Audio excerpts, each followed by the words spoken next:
Hey everyone, how you doing?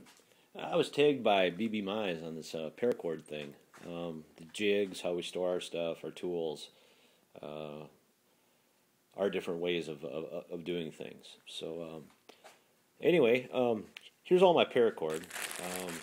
I don't know, probably about 1,700 feet of it. But I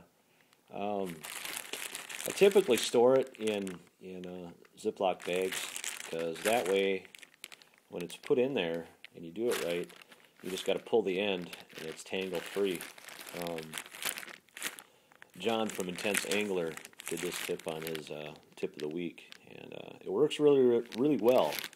But as you can see, I've got a lot of paracord here, and I just don't feel like taking the time to put it in bags. So anyway, and then sometimes when I've got certain lengths pre-cut, I'll take and fold it up and tie it in a knot so it stays relatively nice.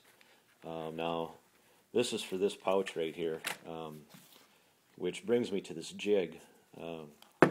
This jig has these little dowels that go in it, and I put some shrink wrap over it to kind of help grip the paracord. But how that works is you take and run your verticals through. I like to wrap it first and then do my verticals with some fids. But I'm working on a way to do the bottom so it's a continuous coil weaved through the verticals. So there will be more on that later. I just haven't had the time to really work on it. So let's see here. Oh, this is my jig I built a couple weeks ago. Works out really well. But I'm working on a new design to where you don't even need to have this groove in here for your 1/4-inch bolt. So stay tuned for that. It'll be a commons man jig. Basically, all you're going to need is a drill and a handsaw. So I kind of screwed up on it though. These holes right here, I drilled a little large for my pins that I'm using, and I'll show those here in a little bit.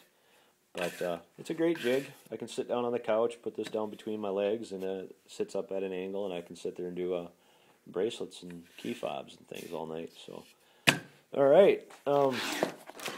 This is how I store my bracelets that are done. I just put them in these little Rubbermaid containers. Here's a black and tan one. My prototype for or demo piece for the police department. Piranha knot, you guys have seen that. The Hot Wheels one, I think you guys have seen that. This is probably the first one I made, right here. So I got a hold on to that. A bunch of breast cancer awareness ones, white and pink, and then pink and white. So I think these are sold. I haven't heard nothing back from her for a while. Hope she's okay. But if she doesn't take them, they'll be for sale too. So, all right, let's move into my bag of scraps. Now, that's just what it is, a bag of scraps. Didn't really know what to do with them, except for like the pinks and different colors for these different awareness type bracelets.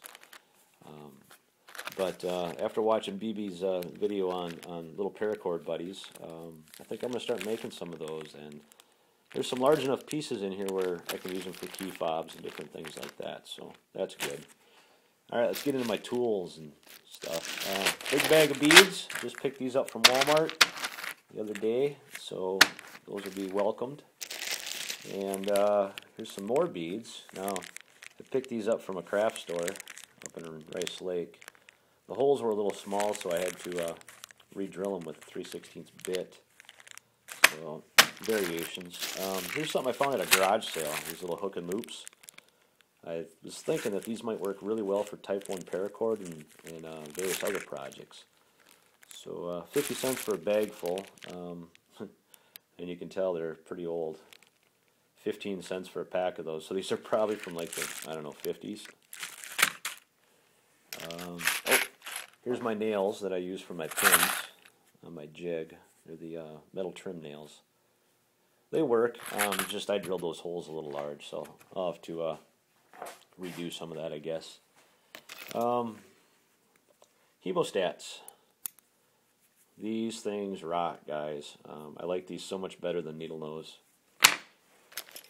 Here's some big buckles for a ParaCord bracelet I'm making. Just kidding. This is going to be for a ParaCord hammock chair. This is how it'll hang from the tree.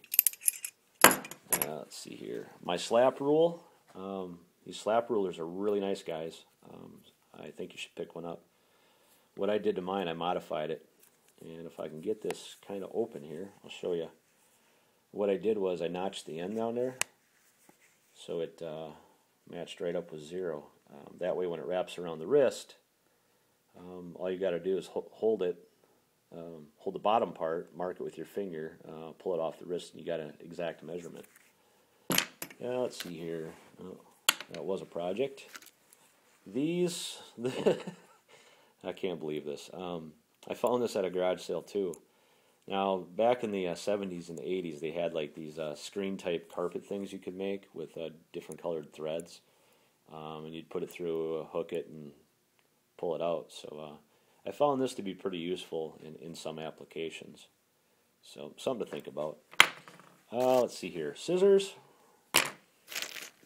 Some fat wood beads I made a while back. Still haven't done anything with them. Imagine that. Big old thing of buttons. Now I got to put some of these in my repair kit for my different bags, my packs. Like, these come in handy too. Then I found some of these brass military belt buckles. I'm going to polish those up, and I might make a ParaCord belt using those. So I don't know. I paid maybe 50 cents for the bag. Breast cancer awareness pendants. Some of these are going to be going to Mama Coop. And I'm going to ship them a different way. That way I know they get there this time. I guess they were lost in the mail or something, but pretty irritating. So I have a different way to ship those, and that'll be a good thing. Lighter. Everybody needs a lighter. Let's see here. Here's some 5/8 buckles curved. Here's some 3/8 buckles curved. My breast cancer awareness buckles, pink and white, 3/8 curved. Here's some 3/8 flat. These work really well for really any type of bracelet that you want to be reversible. I use them for my piranha knots and my cobra knots and various other things as well. Let's see here. Oh, all my key rings. All different shapes, sizes, colors. Yeah, anyway. Then we got some little compasses here. These are spendy little units, I'll tell you that. I'd almost like to buy a case of these if I could get them cheap enough. So if anybody knows where I can get them cheap, let me know. Here's some miscellaneous stuff. Here's some whistle buckles I got from El Tenda. A couple D-rings in there. Those wood dowels with the black on it. That's for my jig over there. And let's see here. Oh, my cord keepers. Walmart. You can get 4 of them for 58 cents. I think that's a pretty good buy. So I don't know. I usually buy about 2 or 3 packs of crack. Screwdriver. That's for my jig. There's some little whoops. Get that shrink wrap off there. Here's some different needles per se for tightening weaves and things. Some shrink wrap for finishing off like braided ends. Works pretty good. And an assortment of fids.